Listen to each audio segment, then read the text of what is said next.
पीले पीले फूल, सरसों के खेत, किसको नहीं आकर्षित करते हैं ये।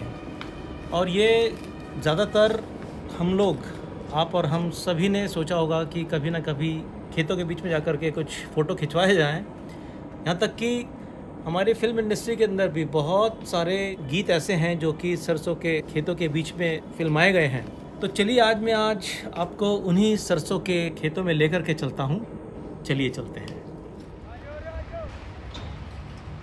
जी हाँ, ये वही सरसों है, वही सरसों के फूल जो मैंने अभी आपको दिखाए थे। किस तरह से अभी ये फलियों में बदल चुके हैं, क्योंकि सरसों सूख चुकी है, कट चुकी है, और अब इसके बंडल्स जो रखे हुए हैं ये ले जाए जा रहे हैं मशीन के पास, जिससे कि वहाँ पर इसकी थ्रेशिंग हो सकती है।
तो आज ये सरसों की थ्रेशिंग हो रही है।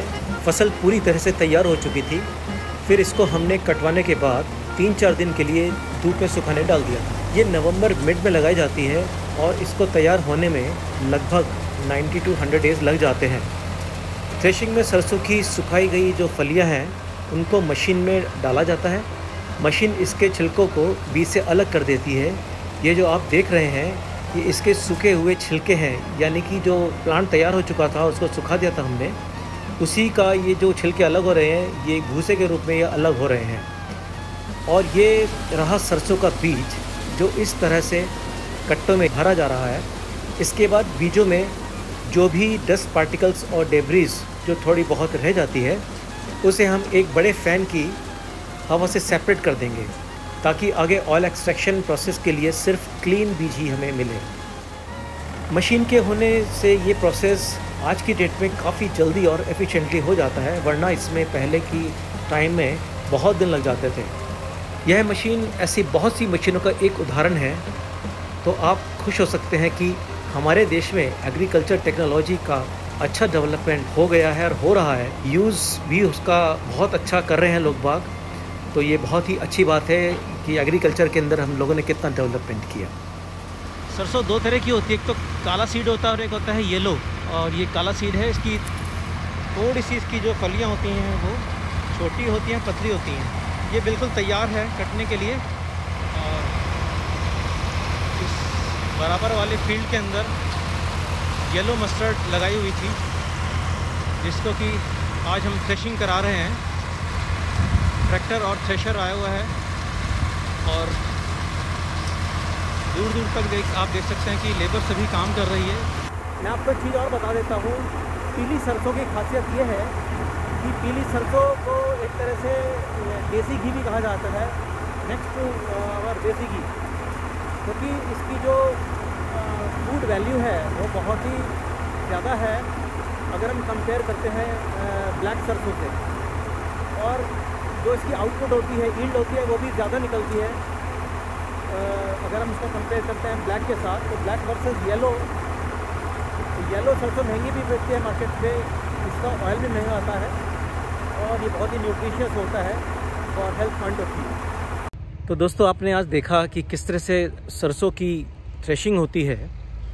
और ख़ास तौर से मैं पीली सरसों की बात कर रहा हूँ, क्योंकि पीली सरसों ही मैं लगाता हूँ और मेरे यहाँ पीली सरसों का ही प्रोडक्शन होता है। वजह यह है कि मैं इसको कमर्शियल नहीं करता हूँ, मैं अपने पर्सनल यूज़ के लिए इसको यूज़ करता हूँ, रखता हूँ अपने पास। ज़्यादातर लोग काली सरसों लगाते हैं। वजह यह है कि काली सरसों का जो यील्ड होती है वो ज़्यादा होती है अगर हम कंपेयर करते हैं पीली सरसों में। लेकिन मुझे क्योंकि अपने खुद यूज़ करनी है तो मैं प्रेफरेंस देता हूँ अपने पीली सरसों को। मैं अब इस सरसों को, जो कि मैंने अपने खेतों से अपने थ्रेशिंग मशीन से निकलवाई है, अभी मैं एक सरसों के प्लांट में आया हूँ, ऑयल प्लांट के अंदर, मिल के अंदर। वैसे मैं आपकी इन्फॉर्मेशन के लिए बता दूं कि सरसों का तेल जहाँ पे निकलता है उसको लोकल भाषा में सरसों पिड़ाई केंद्र कहा जाता है। पिड़ाई मतलब एक्सट्रैक्शन सरसों का, तो लोकल लैंग्वेज में इसको पिड़ाई बोला जाता है। तो अभी मैं आपको पूरा प्रोसेस दिखाऊंगा कि किस तरह से सरसों को मशीन के अंदर डाला जाता है, किस तरह से उसका एक्सट्रैक्शन होता है। चलिए फिर आपको दिखाते हैं।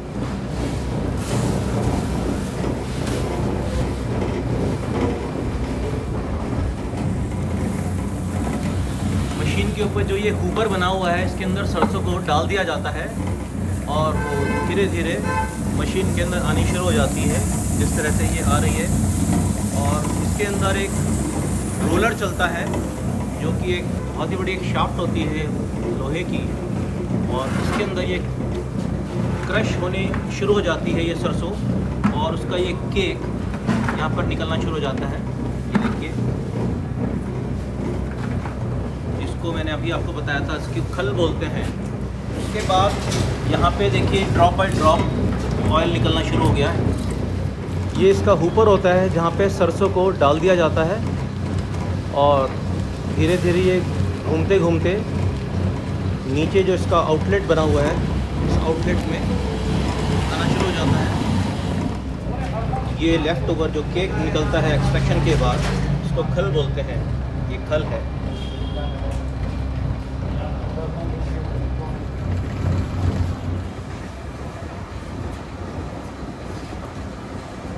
मैं इस समय सैनी सरसों पिड़ाई केंद्र में आया हुआ हूँ, और यहाँ पर मशीन से ऑयल का एक्सट्रैक्शन हो रहा है, जो कि आप देख सकते हैं मेरे पीछे। सबसे इम्पॉर्टेंट बात यह है कि ये जो सरसों को हमने डाला उसके बाद तेल निकलना शुरू हो गया। जो इसकी एक खल निकल रही है, इस खल को रोटेशन में कम से कम 5 से 6 बार तक वापस डाला जाता है ऊपर के अंदर, क्योंकि इसमें एक बार में पूरा तेल नहीं निकलता।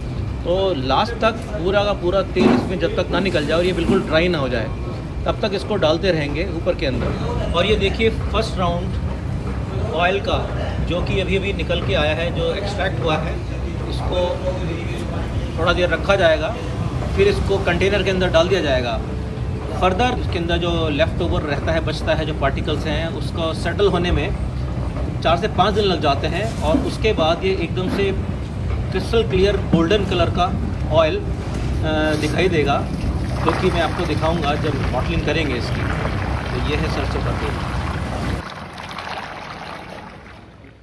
और जैसा कि मैंने आपको बताया था, ये रहा वो तेल। ये अब आपके सामने है, एकदम purest form of mustard oil.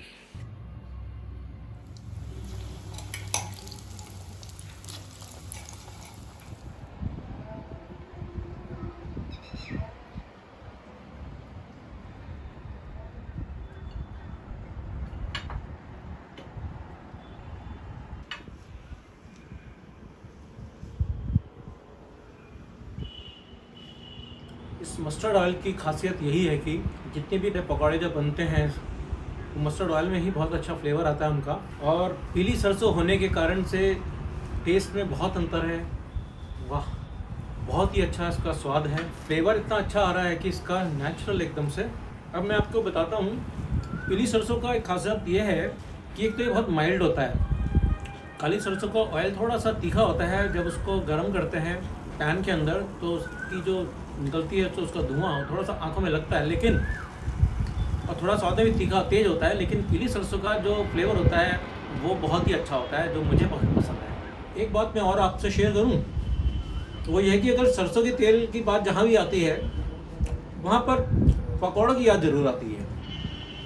क्योंकि सरसों के तेल और पकौड़े का एक ऐसा संबंध है ख़ास तौर से अगर बारिश हो जाए तो उसके ऊपर तो और चार चांद लग जाते हैं। तो ये सब चीज़ें जुड़ जाती हैं, एक से एक चीज़ें मिलती हैं जब खाने की हम जब बातें करने बैठते हैं जब कभी, तो इन बातों में से बातें जब निकल के आते हैं तो बहुत ही मज़ा आता है ये सब सोचकर। तो इस तरह ये हमारी सरसों का सफ़र यहाँ पूरा हुआ। ये वही खेत है जहाँ पर इस सरसों को बोया गया, हार्वेस्ट किया गया, उसके बाद उसका तेल निकाला गया और फाइनली फिर ये कंज्यूम होने के लिए हमारी और आपकी किचन तक पहुँचा।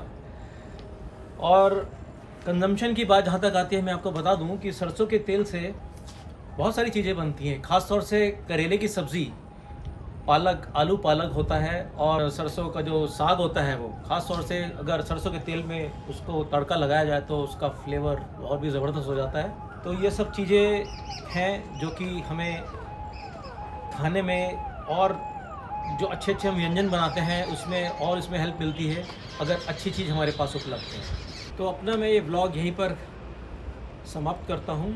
उम्मीद करता हूँ आपको बहुत पसंद आया होगा, और पसंद आया हो तो इसको प्लीज़ लाइक कीजिए, शेयर कीजिए, और अगर सब्सक्राइब नहीं किया तो उसको सब्सक्राइब भी ज़रूर कीजिएगा।